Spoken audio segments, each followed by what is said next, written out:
Oh, by the way, this episode is very heavily filled with spoilers, so please be warned. Welcome to a new episode of Happenings at the Castle. My name is Sydney Greene, and this is the first time I'm hosting anything, so we're going to see how this goes. I have Greg Stepan here with me. Can you say hi? He wants me to call him Mr.Wizard. So I am the chief engineer. That's really awesome. So today, I think so. We're going to talk WandaVision and all things MCU. So, first impressions of the show. I love it, and the reason I loved the first two episodes were the fact that they took it back in time, and they mirrored shows of the time. I think it was the second episode, or was it the first one, where it was like the Dick Van Dyke Show. That was the first one, yeah. And I was just blown away, to the point to where they actually had some set props that were from the show on their set. And then what was the second one? The second one was like, the third one was the Brady Bunch. Yes, the second one was, oh God. Wasn't I Love Lucy, was it? It was not I Love Lucy. It was something. It was something, but it was awesome. Bewitched. Bewitched, yes, that was it. It was very much like Bewitched. And then they went from black and white to color, which in the world of television, color came about in the early 60s. And CBS, that Dick Van Dyke was on, was one of the last networks to go color. And so like first season started out, like Gilligan's Island was black and white, then second season was color. So I just found that interesting that WandaVision came to that point when they did the Brady Bunch thing, it was all in color. So there were details like that I just loved. One of my favorite details is that the first color that ever comes on the show is red, because that's Scarlet Witch's color. That's the color of Vision besides the green and the yellow. So I love that because her powers are red, and I really noticed that. Actually, wasn't it the helicopter in the bushes? Yes, the helicopter was like red and yellow, but it was still red. Yeah. Like red was the color. That was the sword helicopter. Yeah. But I loved the little notes to her powers and her backstory. I thought that was fantastic. I could talk about this show for hours. Well, what about the commercials? The commercials are fantastic. The commercials were odd, but they are important because there are what they refer to as Easter eggs in the commercials. Yes. Actually, I recently read an article about the commercials. The toaster oven, which I thought was awesome with the blinking red light. That was a little note to the Stark bomb that was shot through their house. Oh, by the way, this episode is very heavily filled with spoilers, so please be warned. You mean episode 8, yeah. Now, if you haven't seen WandaVision, these are all spoilers. But even knowing the spoilers, I haven't started rewatching them to see what I missed. Because you read all the spoilers after the fact and I go, oh, I didn't see that. So. Yeah, I've wanted to rewatch them, but I think I'm going to rewatch it when it all comes out, just so that I can just watch it in possibly a day, just because I think it would be good to watch one episode after another and not wait weekly. I've tried to stay away from possible spoilers or conjectures. All I know is the director said a lot of fans are going to be disappointed at the final episode because it's not going where they think it's going. I don't even know where it's going. I don't know where it's going either. I have no idea where other than it's going. Redefining the MCU and Wanda's powers. It really is. Her powers are almost as much as what's his name with the Infinity Glove? Thanos, thank you. Brolin. Every time I think of the character, I think of Brolin, who played it. But it's like, that she is as powerful as Thanos. So what's the deal with, what's her name, the other witch? Agatha. I don't know. Originally, when they first introduced her in the basement, and she was kind of like evil. My dad's a huge Marvel fan. He has all the comics. He's a bigger fan than I am. And when they first introduced her, my dad was like, "She's not a villain. She's her mentor. I don't know what they're going to do to Agatha if they make her the villain." He was like, "I'm not going to be pleased because Agatha's her mentor and her friend." So my thinking was, originally with all the tying her up with her powers and everything like that, that was her being the villain. But when she got to understand Wanda through her backstory, and when she saw Wanda and Vision in the Avengers complex watching TV together, and how she like shed a little tear and she wiped it away, that was her sympathy. And she's not the villain anymore. She's not necessarily the villain. She's trying to break Wanda out of this so she can teach Wanda how to use her powers. I never took her to be a villain. I didn't either. With Wanda's powers, she had to be overpowering. And to get her to open up inside herself, she had to use tough love. And she drove her to the brink to where she had to recognize things that she didn't want to recognize. So I never took Agatha to, I mean, she's seen villainy. Yeah. I mean, she inflicted a lot of pain and everything on Wanda, but I think she had to go through that like a crucible to come out the other side with a better knowledge. And, that's why I'm curious to see where it goes from here. Yeah. I can't wait. I really can't wait. I love her outfits. I love the song Agatha All Along. It's a bop. It's amazing. It's so good. People are saying, like, with every single minor inconvenience in the MCU, they put, like, the audio over, like, it was Agatha all along. Like, when in Civil War, when Tony Stark says, like, oh, who keeps putting coffee grounds in the garbage disposal? It goes, it's Agatha all along. So I love that. I love how people are working with that. But I love her. She created Vision inside of this universe. Yeah. She didn't, like, bring his body to the Hex or anything like that, which Hayward made us believe, and don't even get me started on Hayward. I hate him. So, and I know so you're not fond of Hayward. I hate him so much. We'll get into him later. But because she created Vision, and when Vision was, like, trying to escape the Hex to say, like, help these people, like, if the Hex goes away, does he disappear, or does... Well, he started to disintegrate when he was going outside the wall. I wonder if it was because Wanda was pulling him back. Well, there was that, but the fact that he was getting further and further outside of her power, that's after she had expanded the perimeters. But she's not aware she's doing all this stuff. And so him being totally designed in her mind, as he began to leave her influence, he began to disintegrate. When he came back in, that he wasn't all tore up. So it's like, if you're outside of her influence, then you can't be who you are, because she totally made you up.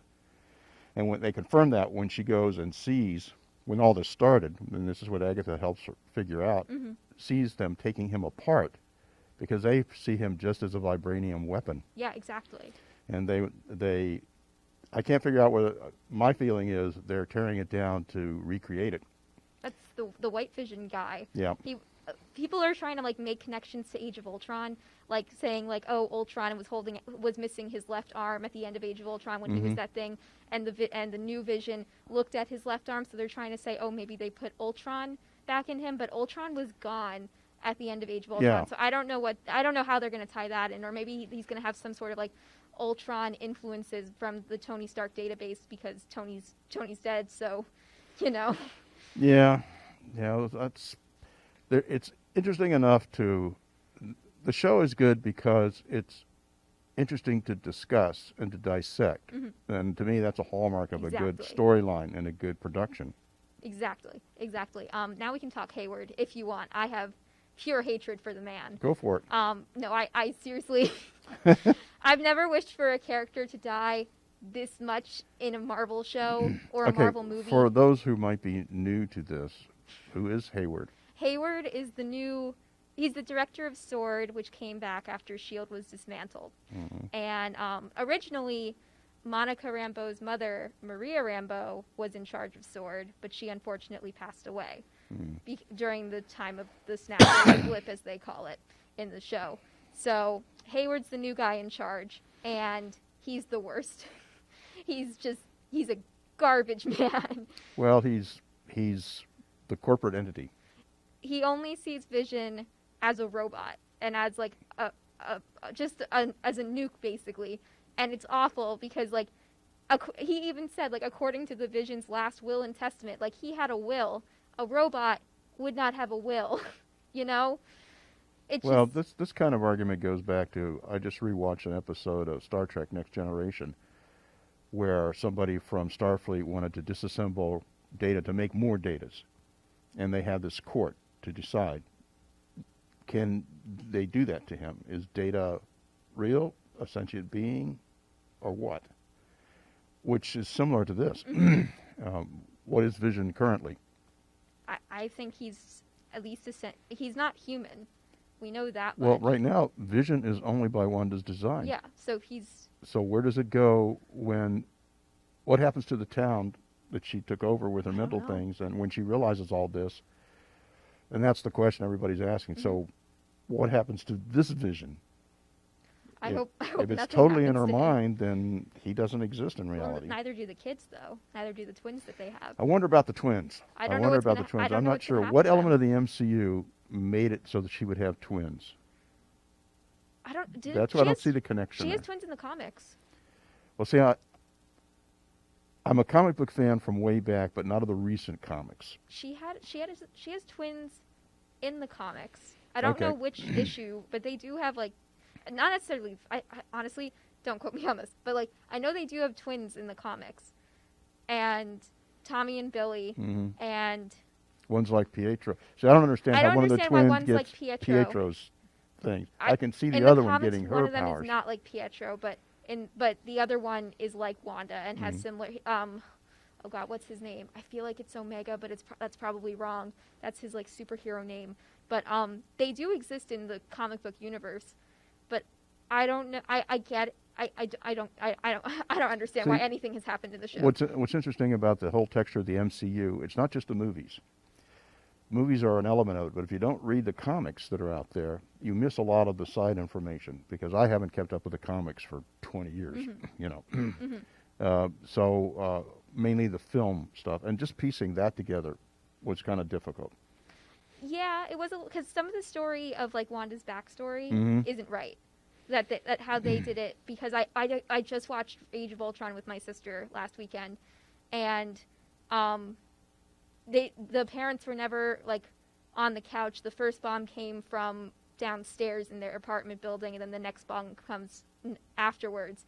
So this bomb, the bomb in the show came first. Yeah. So they got a few things a little wrong, but I don't really blame them, because Age of Ultron wasn't to others, it wasn't the strongest Avengers movie, so like they're trying to change a few things. No, it wasn't. Of all the Avengers movies, I was not. Oh, I loved Age of Ultron. Particularly enamored with Days of Ultron. I loved it. I think it's just because James Spader was the voice of Ultron, and I think I'm a huge fan of James Spader. Oh yeah, I'm a big Spader fan. He's great. Which goes all the way back to Stargate. Oh yeah. I'm a big Stargate fan too, so we'll have to talk about that. Which is one of those movies that there was no advertising about it. I walked in with the family, said, "This looks interesting." We watched it. And they replaced him with Michael Shanks, and I love Michael Shanks. Well, because Spader wasn't available for the TV show, and I didn't want to get involved with the TV show. Yes, we're getting a little off topic. Yes, we are. But, but you know, when you start talking this kind of stuff, it all kind of concepts interlace, and you know, what is it? 6 degrees of separation. How come Kevin Bacon hasn't been in any of the MCU? Wasn't he? Was he? Was Kevin Bacon? Wait, Guardians of the Galaxy Volume 2, who does Star-Lord say that he used to pretend that this person was his dad before, because he didn't know who his real dad was? That wasn't Kevin Bacon. He just thinks that he's a hero. No, I don't think it was Kevin Bacon. It was Knight Rider. Yes. Hasselhoff. Yes, you're right. He carried a picture of David Hasselhoff around with him, thinking that was his father. Yes, you're right. Yep. I'm a huge Guardian of the Galaxy fan. I love Guardians. But earlier we were kind of talking about how there was like an article that said this is the order to watch the MCU in. Yeah. I disagree with the order. Really? Yeah. Which one did you think was not in order? Well, I have Disney Plus, not because I only have it for Marvel. I don't do it because I support Disney in any way, shape, or form, because I dislike Disney so much. But in the Disney Plus, like, watch the MCU in order thing, because they have that. They have Ant-Man and the Wasp coming before Avengers Infinity War. And there's a reason, and the reason I wanted you to watch it in this certain order was you're following the Stones more than the character and the storyline. I thought of it more as they were following. Yeah, you are following the Stones, but it's also kind of following it by year, because you know Captain Marvel came after. Yeah, I mean Captain Marvel came out, but in the grand scheme of their productions, it wasn't timeline oriented. Yeah, but like I don't like how Ant-Man and the Wasp is before Infinity War, when the end credit scene for Ant-Man and the Wasp is they all disappear. So how would that happen before Infinity War? You know? Well, there's no way to put it on top of each other. Well, because you're not sure exactly when the time was that Thanos snapped his fingers and everybody disappeared. And so I looked at it like this is happening there, and Ant-Man's not even a part of that. So that Thanos thing happens while he's inside where he was, and he comes out and they're gone. And so I didn't see a problem with the timeline of when the films came out versus, and it's happening simultaneously. Yeah. So this was happening to him in this movie which timeline in their world was simultaneous with what was happening. So I didn't have a problem with that. I just had a problem with it because, like, in my mind, if you're putting the movie before, that means it's happening before Infinity War even started, but it's happening during. It's happening and if anything, while. I would watch it. I still watch it after Infinity War if I were to watch it. I haven't seen it in a few months, but, like, I watch it after Infinity War because, like, you kind of need that little break from, oh, every single one of your characters has been turned to dust and they're dead. You kind of need that break in between movies. Not every single one. Well, not every single one. The original 6 Half of them are fine. But, like, I mean, my favorites were Bucky. I loved Groot. I loved in the original, T'Challa. in the first movie when they all just began to disintegrate, Oh, was we're that sitting there Peter going, Parker? not him, not him. Oh, they got him. And they killed Loki in the first 10 minutes, and I was devastated. There's an interesting article where Brolin talks about that. He said he really had a hard time doing that scene because the actor who plays Loki, what's his name? Tom Hiddleston. Tom Hiddleston had put so many years into it. He did. And then Brolin was going, and I removed him from the universe, so he can't do any more movies or anything. Well, I mean, they fixed that in Endgame, sort of. There's an alternate timeline. But that kind of also brings us back to WandaVision, because if she can pull people from different universes, sort of. I mean, I know Fake Pietro was Agatha's doing, but if they can pull people from different universes, and Doctor Strange Multiverse of Madness, which is the next MCU movie to come out, has Curious Wanda to see where in they it, go with that. they're going to open up the world to the multiverses. However, the Loki TV show is supposed to come out in June. That's So, interesting. I don't know. I bet you my theory for the last episode is that it's going to open up the idea of multiverses to allow the Loki show to actually be canon. The comic books have already done that. Yeah. I mean, going way back years before they started making all these movies and everything. Spider-Man was into the multiverse.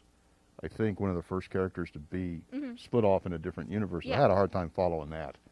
The movie was great, though. Yeah, it was. I mean, I've had a hard time with Spider-Man because of all the different people who've played it. I find Tom Holland to be the best one. I think so, too. Because he is actually the age of Spider-Man. He was 19 when he started filming for the role. He looks more like the original comic book Peter Parker than anybody else did. He's like a child. He's like an actual child, When which helps. I was in grade school, when Marvel started all this, the first, I remember Iron Man's first suit. And goes back to, my friends and I had origin comics of Spider-Man, Daredevil. Fantastic Four was their first comic book that was really successful. And back in my grade school at the time, there were two camps. You were either a Superman, right, or you were a Fantastic Four. And me and my friends were all Marvel. I never really read the DC comics that much. I'm a big DC fan. I like the Teen Titans comics. I find them to be fun just because, like, I was a kid when I started reading them, and I found them to be, like, more relatable characters than any other DC character. Comic books have gone from being comic books as I remember to graphic novels. And the artwork is... I read original Teen Titans, like, whenever they first came out. Like, those were the first ones I started reading. Then I started reading the ones that Jeff Johns wrote in, like, 2011, I think. Those are the newer ones, and they're still happening. He's my favorite artist. He's a little problematic right now because of how he treated Ray Fisher during the Justice League movie, but we're not going to really get into that. We kind of wandered far afield from WandaVision. We really did, but we kind of tried. But that just shows the complexity Yeah. of, and why WandaVision is so interesting to fans of the MCU is it's a very complex structure. And it's not a simple, straightforward story, and I think that's part of its appeal. Yeah, definitely. 100%. I think we're gonna wrap it up. Is that okay? Works for me. So, in summary, WandaVision's incredible. Yes, I vote for it. I'm very happy with it. I'm looking forward to the final episode, which airs this Friday. Yeah, so this has been Happenings at the Castle, WandaVision edition, and we will be back in 2 weeks with a new episode. So we'll see you guys then. Goodbye, everybody.